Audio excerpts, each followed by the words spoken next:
กระทรวงสุขภิบาลในทางที่ดับปีขายเมซ่าชนะปีปอนมาพายมวยบานเจนสกได้ประกาศปอดมีนเป็นเจ้าพิการบรรทอเราเคยในฉลองโควิด-19 ทำไมระหดตลอดปี170 ปีเนี่ยไทม์ตีได้พิจารณาบำพดจีเนรูเนอร์ริทนีพนมเปญขณะได้เนี่ยจำเงยจำนวน60เนี่ยบัญชีซาสบายนังอนุญาตเอาเจนปีมันตีเป็นสกได้ประกาศปอดมีนได้บรรดาปอดมีนเฟรชนิวตัวบ้านมันเจ็ดท้าในฉลองเตียงปี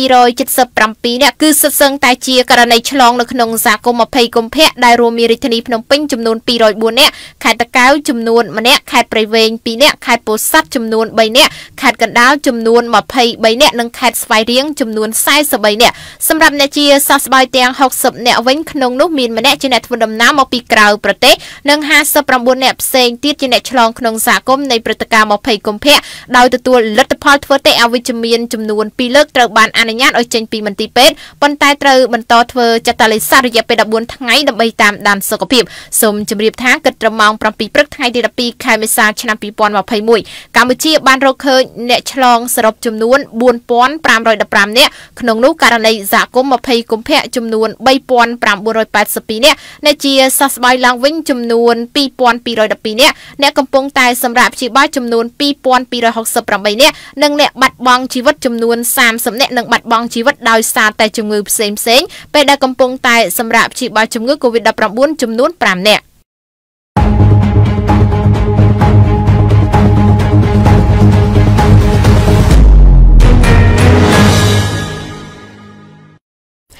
กระทรวงสุขภิบาลในประเทศไทยติดดับปีแคมิสาชนปีปอมาพายมวยบ้านประกาศปีการสลับระบาดในจมือโควิด-19 มาเนติดได้ซาจมือโควิด-19 เนสลับตี30นี้คือเจสตรีจนจิตขมายอายุ61 ชนยงตามสิกได้ประกาศปอดมินได้เฟรชนิวตัวบ้านกู้บินเจตหาสตรีรูปนี้เมนาไซยท่านเดินสังกัดเปรกพเนอคันเปรกพเนอริทนีพนมปิงบ้านสลับบัดบางชีวิตในทางตีดับมวยแคมิสาชนปีปอมาพายมวยเวลียมองดับประเบยนัง30 นาทีกระทรวงบ้านบรรทอท้าเนจมือขังเลยนี้ตระบานอราเคยวิจมีนโควิด-19 หาตระบานโจสำหรับเชียบ้านในมันตีเป็ดลวงไม้ในทางตี30 ขายเมษาชนปีปอมาพายมวยเวลียมองมาพายปีนัง30 นาทีหยกได้สร้างเนจมือมีสถานภาพทนทงอหัดดังหักครั้งนังเมนจมือตกนมปลายประจำกายพ้องกรมกรูเป็ดบ้านช่วยสังเคราะห์ตามหลักณะปัจจัยกติได้ทั่วจรณะเบดงนังบ้านปราบมาสินจำนวนดังหามผ่องปนท้ายมันอาจช่วยสังเคราะห์เนจมือบ้านกอดบ้านสลับบัดบังชีวิตในทางตีดับมวยขายเมษาชนปีปอมาพายมวยเวลียมองดับรำใบหนึ่ง30 นาทีจากการสนทานระบบกรมกรูเป็ดสตรีจนจิตขมายอายุ61 ชนขังเลยนี้บ้านสลับบัดบังชีวิตได้ซาวิบัติเพลิดังห้ามสุริสราทงทงอนังระเลียสวดแต่งสองค้างโดยซาโควิด-19 เลินเนจมือมีจมือตึงนมปลายประจำไก่กระทรวงสุขภาพบ้านบ้านโจรวมจำนายซอกได้จีปนเป็กนังโจรวมมรณะตกยางเครียมกล้อมจิตีบำพดจมวยกล้อมกรุษาสอบสมัยเจ้าพองได้ท่าบักดาปีนี้เนจมือโควิด-19 จำนวน30 เนี่ยหายบานสลับได้สาเมโรโควิด-19 ขณะปรำเนี่ยติดสลับโดยอาการโรคเซ็ง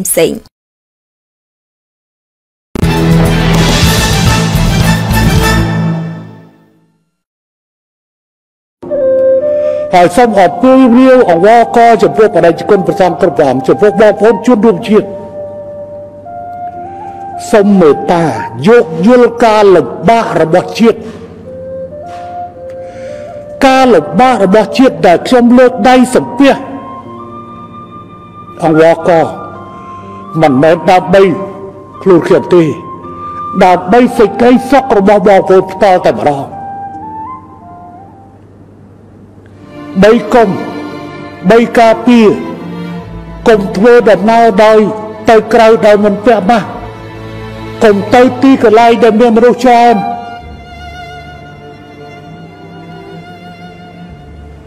ไอ้สมออกก็ไอ้เพิ่มแต่ตัวเตยเวลาตามเตี้ยมันแม่ดาใบเขียมเต้ดาใบบอกโอนพวกเมียนน่าชื่อจู่บอกโอนเต้บอกโอนมันกึศดอกการเนื้อฮอตระบกรมคูเป็ดกึศดอกการเนื้อฮอตระบญาทองกึศดอกการเนื้อฮอตระบกรมกูซาแต่กึศปีครูดไอพวกเมียนน่าชื่อจุกล้วนเด้คือน่าชื่อจุกล้วนเด้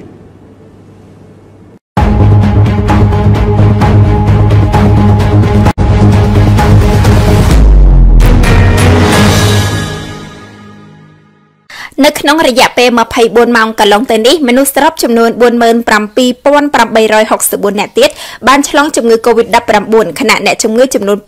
276 នាក់បានស្លាប់នៅក្នុងរយៈពេលដូចគ្នានៅទូទាំងសហរដ្ឋអាមេរិកនេះបើតាមការដកស្រង់ទិន្នន័យពីគេហទំព័រ Worldometer នាព្រឹកថ្ងៃច័ន្ទទី12ខែមេសាឆ្នាំ2021ក្រោយការបូកសរុបទិន្នន័យបន្ថែមខាងលើនេះនាំឲ្យចំនួនករណីឆ្លង COVID-19 សរុបនៅទូទាំងសហរដ្ឋអាមេរិកកើនឡើងដល់ 31,918,561 ករណីក្នុងនោះមានអ្នកស្លាប់សរុបចំនួន 575,829 នាក់និងជាសះស្បើយសរុបចំនួន 24,488,522 នាក់ក៏បញ្ជាក់ផងដែរថាកាលពីថ្ងៃអាទិត្យទី11ខែមេសាសហរដ្ឋអាមេរិកបានប្រកាសពីការបំបែកកំណត់ត្រាខ្ពស់ថ្មីមួយទៀតដោយការចាក់វ៉ាក់សាំងបង្ការ COVID-19 សរុបជាង 4,630,000 ដូសជូនដល់ប្រជាជននៅក្នុងរយៈពេលតែមួយថ្ងៃយ៉ាងណាក៏ដោយបញ្ហាធំនៅពេលនេះគឺ 75% នៃប្រជាជនអាមេរិកមិនទាន់ត្រូវបានចាក់វ៉ាក់សាំងឲ្យគ្រប់ចំនួនដូសនៅឡើយទេខណៈអ្នកជំនាញបានប្រមានថាវីរុស COVID-19 បំផ្លែងថ្មី B117 នឹងអាចបង្កឲ្យមានអ្នកឈឺធ្ងន់ព្រមទាំងបាត់បង់ជីវិតច្រើនបន្ថែមទៀតនៅទូទាំងសហរដ្ឋអាមេរិកតែស្គីជនជាទីគោរពក្រឡេកមើលចាប់អារម្មណ៍ពាក់ព័ន្ធទៅនឹងការចាក់វ៉ាក់សាំងនៅក្នុងប្រទេសអូស្ត្រាលីដោយផែនការចាក់វ៉ាក់សាំងរបស់ប្រទេសអូស្ត្រាលីជួបបញ្ហាធំព្រោះតែមានការណែនាំថ្មីអំពីសុវត្ថិភាពនៃវ៉ាក់សាំង AstraZeneca ពាក់ព័ន្ធជាមួយនឹងបញ្ហានេះប្រទេសអូស្ត្រាលីបានផ្លាស់ប្ដូរដោយជំរុញឲ្យមានការចាក់វ៉ាក់សាំង Pfizer និង BioNTech វិញបន្ទាប់ពីនាយកករឱសថអឺរ៉ុបបានប្រមានពីបញ្ហាកំណត់ឈាមក្រោយចាក់វ៉ាក់សាំង AstraZeneca ដែលកើនឡើងគួរឲ្យព្រួយបារម្ភប្រទេសអូស្ត្រាលីបានបោះបង់ចោលគោលដៅដែលខ្លួនចង់ឲ្យបាននៃការចាក់វ៉ាក់សាំងបង្ការ COVID-19 លើប្រជាជនទាំងអស់ជិត26លាននាក់នៅចុងឆ្នាំ2021នោះហើយបន្ទាប់ពីមានការផ្ដល់យោបល់ថ្មីថាប្រជាជនអាយុក្រោម50ឆ្នាំគួរតែទទួលយកការចាក់វ៉ាក់សាំងអាមេរិកអាល្លឺម៉ង់ Pfizer BioNTech ជាជាងវ៉ាក់សាំងអង់គ្លេស AstraZeneca នេះបើតាមការចេញផ្សាយដោយសារព័ត៌មាន Reuters នៅថ្ងៃច័ន្ទទី12ខែមេសាឆ្នាំ2021នាយករដ្ឋមន្ត្រីអូស្ត្រាលីលោក Scott Morrison បានគូបញ្ជាក់នៅលើទំព័រ Facebook កាលពីថ្ងៃអាទិត្យថាប្រទេសអូស្ត្រាលីដែលរំពឹងលើវ៉ាក់សាំង AstraZeneca សម្រាប់ទ្រទ្រង់កម្មវិធីចាក់វ៉ាក់សាំងដ៏ធំរបស់ខ្លួនមិនមានផែនការកំណត់គោលដៅថ្មីសម្រាប់ពេលដែលត្រូវបញ្ចប់កម្មវិធីចាក់វ៉ាក់សាំងនៅឡើយនេះទេលោក Morrison បានគូបញ្ជាក់បន្ថែមថាខណៈដែលយើងចង់ឃើញដូសទាំងនេះត្រូវបានបញ្ចប់ការចាក់មុនដំណាច់ឆ្នាំ2021វាមិនអាចទៅរួចទេក្នុងការកំណត់គោលដៅបែបនេះដោយសារតែភាពមិនច្បាស់លាស់ជាច្រើនពាក់ព័ន្ធនឹងវាគូបញ្ជាក់ថាប្រទេសអូស្ត្រាលីបានផ្លាស់ប្ដូរការណែនាំដោយជំរុញឲ្យមានការចាក់វ៉ាក់សាំង Pfizer BioNTech វិញសម្រាប់ប្រជាជនអាយុក្រោម50ឆ្នាំកាលពីថ្ងៃប្រហ័សសប្តាហ៍មុនបន្ទាប់ពីនាយកករឱសថអឺរ៉ុបបានប្រមានពីបញ្ហាកំណត់ឈាមក្រោយការចាក់វ៉ាក់សាំង AstraZeneca ដែលបានកើនឡើងតួលេខគួរឲ្យព្រួយបារម្ភប្រទេសអូស្ត្រាលីដែលបានបង្កើនការបញ្ជាទិញវ៉ាក់សាំង Pfizer BioNTech ទ្វេដងកាលពីសប្តាហ៍មុននោះក្រុងនឹងចាក់វ៉ាក់សាំងជូនប្រជាជនខ្លួនទាំងអស់នៅចុងខែតុលាឆ្នាំ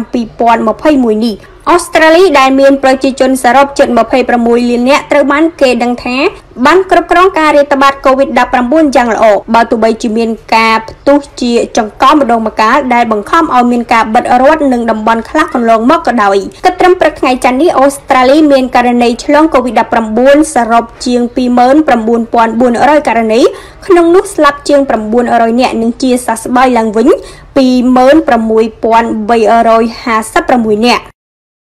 កម្មវិធីនេះឧបត្ថម្ភដោយ Estrida Mobile ធ្វើប្រតិបត្តិការសេវាធនាគារពីផ្ទះផ្ដល់នូវសេចក្តីសុខនិងសុភមង្គលគ្រួសារ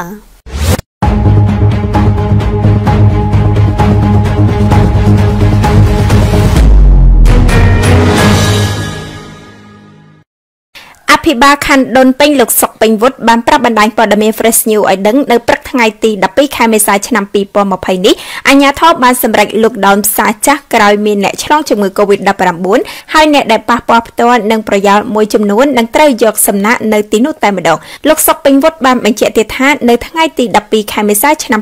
2020គណៈបញ្ជាការឯកភាពខណ្ឌបានបិទបណ្ដាអាសន្នគឺ lockdown ទីរួមផ្សារចាស់ភូមិ5សង្កាត់វត្តភ្នំខណ្ឌដុនពេញដើម្បីយកសំណាក់អ្នកដែលពាក់ព័ន្ធព្រឹត្តិការណ៍20កុម្ភៈ សូមបញ្ជាក់ផងដែរថានៅក្នុងរយៈពេលចុងក្រោយនេះការឆ្លងជំងឺ COVID-19 បានកើនឡើងយ៉ាងខ្លាំងនៅក្នុងព្រឹត្តិការណ៍20កុម្ភៈហើយតាមផ្សារមួយចំនួនក៏មានករណីឆ្លងផងដែរក្រោយមានការផ្ទុះខ្លាំងនៅផ្សារអូរឫស្សីក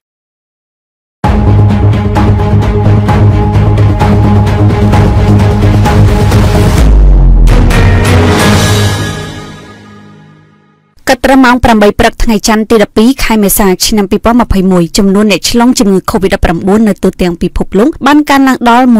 136 លាន 6 សែន 3,352 នាក់ក្នុងនោះអ្នកស្លាប់មានចំនួន 2 លាន 9 សែន 49,279 នាក់និងជាសះស្បើយឡើងវិញចំនួន 109 លាន 8 សែន 6,620 នាក់យោងតាមទិន្នន័យពីគេហទំព័រអន្តរជាតិ Worldometer បានបង្ហាញថាការរីករាលដាលនៃជំងឺ COVID-19 នៅតែមានសភាពស្រួយស្រាវចំនួនអ្នកឆ្លងនិងស្លាប់ថ្មីនៅតែមានចំនួនច្រើនសហរដ្ឋអាមេរិកនៅតែជាប្រទេសមានចំនួនអ្នកឆ្លងនិងស្លាប់ដោយសារជំងឺ COVID-19 ច្រើនជាងគេសហរដ្ឋអាមេរិកមានអ្នកឆ្លងជំងឺ COVID-19 ចំនួន 31 លាន 9 សែន 18,591 នាក់ស្លាប់ចំនួន 5 សែន 75,829 នាក់និងជាសះស្បើយចំនួន 24 លាន 4 សែន 8,522 នាក់ដល់ហើយប្រទេសដែលឈរនៅចំណាត់ថ្នាក់ទី 2 នៃតារាងស្ថិតិនៃអ្នកឆ្លងជំងឺ COVID-19 គឺប្រទេសឥណ្ឌាមានអ្នកឆ្លងជំងឺ COVID-19 ចំនួន 13 លាន 5 សែន 25,379 នាក់ស្លាប់ចំនួន 1 សែន 7,209 នាក់និងជាសះស្បើយចំនួន 12 លាន 1 សែន 53,713 នាក់ប្រទេសឈរនៅចំណាត់ថ្នាក់ទី 3 គឺប្រទេសប្រេស៊ីលមានអ្នកឆ្លងជំងឺ COVID-19 ចំនួន 13 លាន 4 សែន 82,543 នាក់ស្លាប់ចំនួន 3 សែន 53,293 នាក់និងជាសះស្បើយចំនួន 11 លាន 8 សែន 8,803 នាក់តែស្គីជនជាទីគោរពរយៈពេល11ថ្ងៃនៃយុទ្ធនាការចាក់វ៉ាក់សាំងបង្ការជំងឺ COVID-19 ស៊ីណូវ៉ាក់ក្រុងព្រូប៉ែតចាក់ជូនមន្ត្រីរាជការនិងជនគោលដៅទូទាំងប្រទេសបានជាង 44,000 នាក់នេះបើយោងតាមរបាយការណ៍របស់ក្រសួងសុខាភិបាលដោយបណ្ដាញព័ត៌មាន Fresh News ទទួលបានយោងតាមរបាយការណ៍របស់ក្រសួងសុខាភិបាលបានបង្ហាញថារយៈពេល11ថ្ងៃនៃយុទ្ធនាការចាក់វ៉ាក់សាំង COVID-19 ស៊ីណូវ៉ាក់ក្រុមគ្រូពេទ្យបានចាក់ជូនមន្ត្រីរាជការនិងជនគោលដៅនៅទូទាំងប្រទេសបានជាង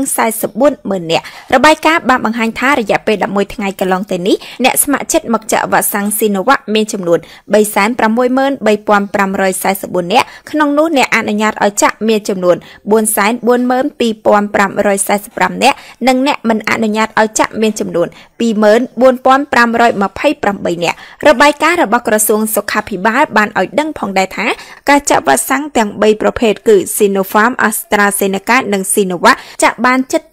78,000 នាក់ហើយសូមបញ្ជាក់ផងដែរថាគណៈកម្មការចំពោះកិច្ចចាក់វ៉ាក់សាំង COVID-19 នៅថ្ងៃទី 1 ខែមេសាឆ្នាំ 2021បានចាប់ផ្ដើមយុទ្ធនាការចាក់វ៉ាក់សាំង Sinovac នៅក្នុងក្របខ័ណ្ឌទូទាំងប្រទេសលើជនគោលដៅប្រមាណ 745,000 នាក់ក្រុមជនដែលត្រូវចាក់វ៉ាក់សាំងស៊ីណូវ៉ាក់នេះរួមមាន1ក្រុមគ្រូពេទ្យបុគ្គលិកនិងមន្ត្រីសុខាភិបាលជួរមុខសេវារដ្ឋនិងសេវាសុខាភិបាលឯកជនស្របច្បាប់និងដែលមានបញ្ជីឈ្មោះត្រឹមត្រូវបានផ្ញើជូនគណៈកម្មការចំពោះកិច្ចឬទៅមន្ទីរសុខាភិបាលរាជធានីខេត្តរួចហើយទាំងថ្នាក់ជាតិនិងថ្នាក់ក្រោមជាតិដែលពុំបានចាក់ពីមុន2រដ្ឋសភាប្រសិទ្ធិនិងក្រុមគ្រួសារដែលមានបញ្ជីឈ្មោះផ្ញើជូនគណៈកម្មការចំពោះកិច្ចរួចហើយ3អ្នកសារព័ត៌មានដែលពុំទាន់បានចាក់ពីមុនដែលមានបញ្ជីឈ្មោះត្រឹមត្រូវបានផ្ញើជូនគណៈកម្មការចំពោះកិច្ចតាមរយៈក្រសួងព័ត៌មានឬទៅមន្ទីរសុខាភិបាលរាជធានីខេត្តរួចហើយ4កងកម្លាំងនិងមន្ត្រីមូលដ្ឋានគ្រប់លំដាប់ថ្នាក់ដែលពុំទាន់បានចាក់ពីមុននៅតាមរាជធានីខេត្តចាំបាច់ត្រូវមានបញ្ជីឈ្មោះរៀបចំដោយអាជ្ញាធររាជធានីខេត្ត5មន្ត្រីរាជការស៊ីវិលរួមទាំងបុគ្គលិកកិច្ចសន្យាទាំងអស់នៅគ្រប់ក្រសួងស្ថាប័ននៅថ្នាក់ជាតិនិងថ្នាក់ក្រោមជាតិរួមទាំងសាស្ត្រាចារ្យគ្រូបង្រៀននៅតាមគ្រឹះស្ថានបណ្ដុះបណ្ដាលនានាទូទាំងប្រទេសដែលបានធ្វើសម្រង់បញ្ជីឈ្មោះដោយក្រសួងអប់រំយុវជននិងកីឡាដោយបានផ្ញើជូនគណៈកម្មការចំពោះកិច្ចរួចហើយ6មន្ត្រីបុគ្គលិកបម្រើការនៃអគ្គិសនីកម្ពុជាទូទាំងប្រទេសនៃអាជ្ញាធរជាតិទាំងអស់នៃគណៈមេធាវីនៃសាលាក្តីខ្មែរក្រហមនៃលេខាធិការដ្ឋានអាកាសចរស៊ីវិលនិងក្រុមហ៊ុនអាកាសចរនានាដែលបានផ្ញើបញ្ជីឈ្មោះជូនគណៈកម្មការចំពោះកិច្ចរួចហើយ7ក្រុមហ៊ុន Royal Group Canada Group ដែលបានផ្ញើបញ្ជីឈ្មោះជូនគណៈកម្មការចំពោះកិច្ចរួចហើយ8កម្មករកម្ម ការនីនៅតាមរោងចក្រមួយចំនួនទៅតាមវេនដែលសម្រាប់សម្រួលរៀបចំដោយក្រសួងការងារនិងបណ្ដុះបណ្ដាលវិជ្ជាជីវៈដែលបានផ្ញើជូនគណៈកម្មការចំពោះកិច្ចដើម្បីពន្លឿនការចាក់វ៉ាក់សាំងនេះគណៈកម្មការចំពោះកិច្ចបានពង្រីកទីតាំងចាក់វ៉ាក់សាំងដែលបានធ្វើឡើងនៅតាមទីតាំងស្ថាប័នជាតិនិងក្រសួងស្ថាប័ននានាផ្ទាល់តែម្ដងលោកស្រីអាវ៉ាន់ឌិនរដ្ឋលេខាធិការក្រសួងសុខាភិបាលនិងជាប្រធានគណៈកម្មការចំពោះកិច្ចចាក់វ៉ាក់សាំង COVID-19 បានបញ្ជាក់ថាទីតាំងសម្រាប់ចាក់វ៉ាក់សាំងនេះមានប្រមាណ609កន្លែងហើយក្រុងពង្រីកឲ្យបានរហូតដល់250កន្លែងលោកស្រីអាវ៉ាន់ឌិនបានបញ្ជាក់ផងដែរថាការចាក់វ៉ាក់សាំងស៊ីណូវ៉ាក់នេះនឹងធ្វើឡើងសម្រាប់បុគ្គលមានអាយុចាប់ពី18ឆ្នាំឡើងទៅដោយមិនកំណត់ត្រឹមអាយុ59ឆ្នាំនោះទេការបើកយុទ្ធនាការចាក់វ៉ាក់សាំងស៊ីណូវ៉ាក់នេះធ្វើឡើងបន្ទាប់ពីកម្ពុជាបានទិញវ៉ាក់សាំងចំនួន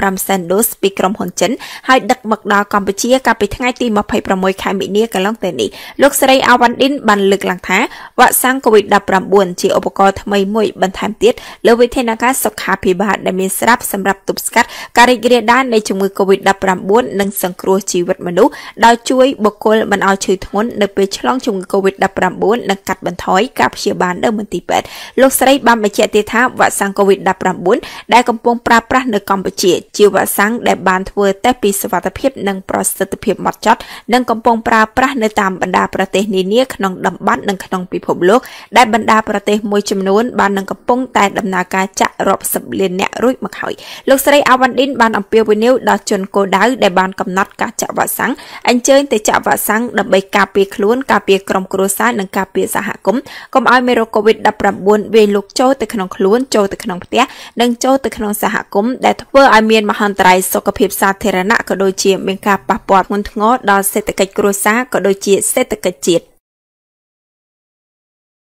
ទស្សនិកជនជាទីគោរពនៅថ្ងៃទី11ខែមេសាឆ្នាំ2021រដ្ឋមន្ត្រីការបរទេសអាមេរិកបានប្រមានពីសកម្មភាពឈ្លានពានកាន់តែខ្លាំងឡើងរបស់ប្រទេសចិនប្រឆាំងនឹងកោះតៃវ៉ាន់រដ្ឋមន្ត្រីក្រសួងការបរទេសសហរដ្ឋអាមេរិកលោក Anthony Blinken បាននិយាយនៅថ្ងៃអាទិត្យនេះថាសហរដ្ឋអាមេរិកមានការព្រួយបារម្ភអំពីសកម្មភាពឈ្លានពានរបស់ចិនប្រឆាំងនឹងកោះតៃវ៉ាន់ហើយបានប្រមានថាវាជាកំហុសដ៏ធ្ងន់ធ្ងរមួយសម្រាប់អ្នកណាម្នាក់ដែលព្យាយាមផ្លាស់ប្តូរស្ថានភាពបច្ចុប្បន្ននៅក្នុងតំបន់ Pacific ខាងលិចដោយកម្លាំងនេះបើតាមការចេញផ្សាយដោយទីភ្នាក់ងារព័ត៌មាន Reuters នៅថ្ងៃអាទិត្យទី11ខែមេសាឆ្នាំ2021លោក Blinken បាននិយាយក្នុងកិច្ចសម្ភាសន៍ជាមួយទូរទស្សន៍ NBC យ៉ាងដូចនេះថាអ្វីដែលយើងបានឃើញនិងអ្វីដែលជាការព្រួយបារម្ភពិតប្រាកដរបស់យើងនោះគឺសកម្មភាពកាន់តែខ្លាំងក្លាឡើងដោយរដ្ឋាភិបាលទីក្រុងប៉េកាំងសម្ដៅទៅលើកោះតៃវ៉ាន់ដោយបង្កើនភាពតានតឹងនៅតាមច្រកសមុទ្រលោក Blinken មានប្រសាសន៍ថាសហរដ្ឋអាមេរិកមានការបដិញ្ញាចិត្តជាយូរមកហើយក្រោមច្បាប់ស្តីពីទំនាក់ទំនងតៃវ៉ាន់ដើម្បីធានាថាកោះមួយនេះមានសមត្ថភាពការពារខ្លួននិងដើម្បីរក្សាសន្តិភាពនិងសន្តិសុខនៅតំបន់ Pacific ខាងលិចនៅពេលគេសួរថាតើសហរដ្ឋអាមេរិកនឹងឆ្លើយតបផ្នែកយោធាឬយ៉ាងណាចំពោះសកម្មភាពរបស់ចិននៅកោះតៃវ៉ាន់លោក Blinken បានបដិសេធមិនធ្វើអត្ថាធិប្បាយចំពោះសមិទ្ធកម្មនេះគួរបញ្ជាក់ថាក្នុងរយៈពេលប្រមាណខែក្រោយនេះកោះតៃវ៉ាន់បានត្អូញត្អែរចំពោះសកម្មភាពយោធាម្ដងហើយម្ដងទៀតរបស់កងទ័ពអាកាសចិននៅក្បែរកោះហើយចិនអះអាងថាជារបស់ខ្លួនសេតវិមានកាលពីថ្ងៃសុក្រសប្តាហ៍នេះបាននិយាយថាខ្លួនកំពុងឃ្លាំមើលយ៉ាងជិតស្និទ្ធលើសកម្មភាពយោធារបស់ចិនដែលកើតឡើងនៅក្នុងច្រកសមុទ្រតៃវ៉ាន់ហើយបានហៅសកម្មភាពរបស់ទីក្រុងប៉េកាំងថាបានបង្កអស្ថិរភាពក្នុងតំបន់ដែលឯចិនក៏បានហៅសកម្មភាពចលនាវាចម្បាំងរបស់សហរដ្ឋអាមេរិកនៅក្បែរកោះតៃវ៉ាន់ថាជាទង្វើបង្កហេតុនិងបង្កអសន្តិសុខក្នុងតំបន់ផងដែរទស្សនិកជនជាទីមេត្រីនៅយប់ថ្ងៃទី11ខែមេសាឆ្នាំ2021តំណាងអង្គការសុខភាពពិភពលោកប្រចាំកម្ពុជាបានថ្លែងសារអបអរសាទរប្រទេសកម្ពុជាដែលចាក់វ៉ាក់សាំងបង្ការជំងឺ COVID-19 ដល់ប្រជាជនបានចំនួន1លាននាក់លោកស្រីលីអេឡែនតំណាងអង្គការសុខភាពពិភពលោកប្រចាំនៅកម្ពុជានៅយប់ថ្ងៃទី11ខែមេសាឆ្នាំ2021បានថ្លែងសារអបអរសាទរចំពោះកម្ពុជាដែលបានចាក់វ៉ាក់សាំងប្រឆាំង COVID-19 ជូនប្រជាជនបាន1លាននាក់តាមរយៈ Twitter លោកស្រីលីអេឡែនបានបញ្ជាក់យ៉ាងដូចនេះថា សូមអបអរសាទរកម្ពុជាដែលបានទទួលជោគជ័យដ៏អស្ចារ្យនៅក្នុងការចាក់វ៉ាក់សាំង COVID-19 គិតត្រឹមថ្ងៃទី11ខែមេសាឆ្នាំ2021ប្រជាជនកម្ពុជាបានទទួលការចាក់វ៉ាក់សាំងចំនួន1លាននាក់ជាក្តីរីករាយនិងសូមកត់សម្គាល់ថាបុគ្គលិកថែទាំសុខភាពនិងក្រុមមនុស្សចាស់ស្ថិតនៅក្នុងចំណោមអ្នកដែលបានទទួលវ៉ាក់សាំង COVID-19 គិតត្រឹមយប់ថ្ងៃទី11ខែមេសាឆ្នាំ2021ក្រសួងសុខាភិបាលនិងក្រសួងការពារជាតិបានចាក់វ៉ាក់សាំងការពារ COVID-19 ជូនមន្ត្រីរាជការប្រជាពលរដ្ឋនិងកងកម្លាំងប្រដាប់អាវុធទូទាំងប្រទេសសរុបចំនួន 1,186,605 នាក់ខណៈជនស្ថិតនៅលេខរៀងទី1លានគឺលោកប៉ាន់សុវណ្ណរិទ្ធភេទប្រុសអាយុ36ឆ្នាំហើយមនុស្សដំបងគេបំផុតដែលទទួលវ៉ាក់សាំងគឺលោកហ៊ុនម៉ាណែតកូនប្រុសច្បងរបស់សម្ដេចតេជោក្នុងរបាយការណ៍ដែលបណ្ដាញព័ត៌មាន Fresh News ទទួលបានគឺបានបញ្ជាក់ថាក្រសួងសុខាភិបាលចាក់បានចំនួន 779,826 នាក់ក្រសួងការពារជាតិចាក់បានចំនួន 238,779 នាក់សរុបចំនួន 1,186,605 នាក់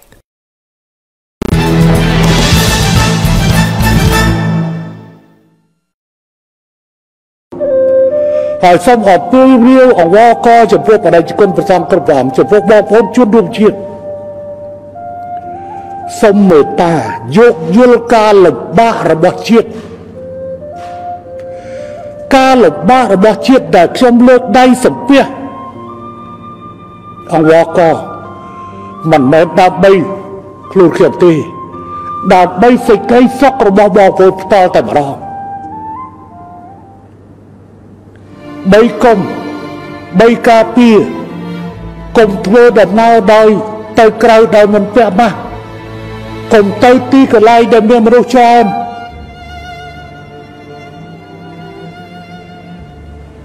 ហើយសុំអង្គកឲ្យធ្វើ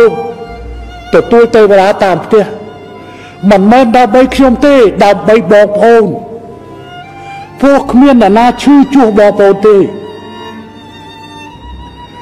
បើបងប្អូនមិនគិតដល់ការនឿយហត់របស់ក្រុមគ្រូពេទ្យគិតដល់ការនឿយហត់របស់អាជ្ញាធរ